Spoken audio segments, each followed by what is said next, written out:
tubig po ay napaka-importante. Bali mo walang tayo ng kuryente, pero kung 2 araw ko hindi maligo o makagamit ng tubig, eh, laki ho ng problema. Ano po? Isang patunay po ang kasalukuyang Board of Trustees sa kanilang maliwanag na aksyon ay ang pagbaliwala po dun sa sandamukal na sulat na ipinadala namin simula pa ho nitong Enero. Napakadami po at lahat po ng mga meeting ay aming dinadaluhan. Kaya nga po napilitan na po kami na maghabla sa korte ng tinatawag nating 6 na bilyong paunang refund na inihingi. At nakapagtataka po dahil yung nakaraang Board of Trustees at yung Regulatory Office, December 10, 2010, sila po ay naglabas ng isang tinatawag na liham na kung saan yung bayad po dun sa usapin ng 15 CMS ang GAT rehabilitation at dito po sa Live Bandam Project ay sinasabi na total hindi naman natuloy ang proyektong ito, baka pwede naman muna natin ilagay sa isang escrow account at itigil muna ang pagbabayad ng mga water consumers ukol sa 2 proyekto na yan. Binaliktad po ng kasalukuyang Board of Trustees yung dokumento na yon. So malinaw na kung kanino po sila kumikiling. Nagluluto na naman po sila ng mga bagong proyekto na ipapataw, na itatago po sa mga basic charges na tinatawag.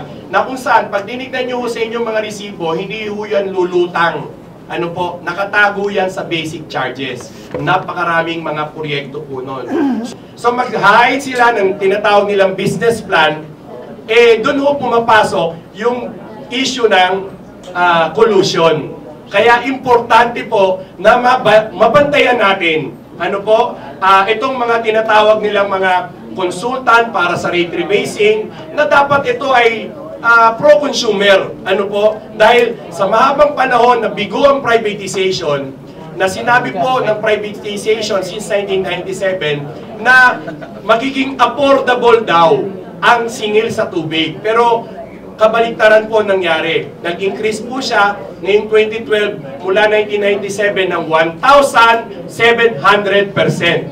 Plano pa po ng mga konsesyonaryo na ito na umikot po sa iba't ibang probinsya at bilhin po yung mga local water utilities. Ibig sabihin, yung sinasabi ng Asian Development Bank na success story daw ng MWSS, Maynilad at Manila Water sa Mega Manila, gusto nilang i-duplicate sa mga iba't ibang probinsya. Pero ang katotohanan po, failure po ang privatization na ito. Kaya ano ba talaga ang kanilang gustong gawin? I-privatize ang tubig sa buong bansa para tuloy ang ligaya ng mga konsesyonaryo.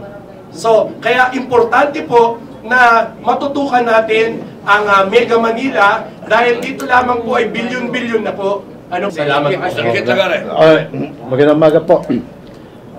Ayon po dun sa inyong paglalahad, malinaw na may subbuatan rito yung mga concessionaires at saka yung regulatory body nagsasabuatan. Otherwise, hindi mangyayari itong mga nangyari na. Ang tanong, meron ba kayong ito ba isa sa inyong tinitingnan at sinisilip, kinilatis, at kung kinilatis nyo ito, sino-sino mga responsable? Meron po kaming liham noong September 21, 2012. Ang lahat po ng mga pampublikong opisina o government offices, tayong mga civilian ay pag nagbigay ng liham, 10 araw kailangan nilang sagutin ito. Kapag hindi, ang laman po nito ay yung ano ba yung mga sinabit ng Maynilad at Manila Water ng mga business plans. So, abangan ho natin kung sila itatalima rito. Ito ay isang ehemplo na kapag na-delay o hindi sila sumagot dito, ito po ay isang ground na para tayo ay maghabla, siguro sabihin na natin ng isang plunder.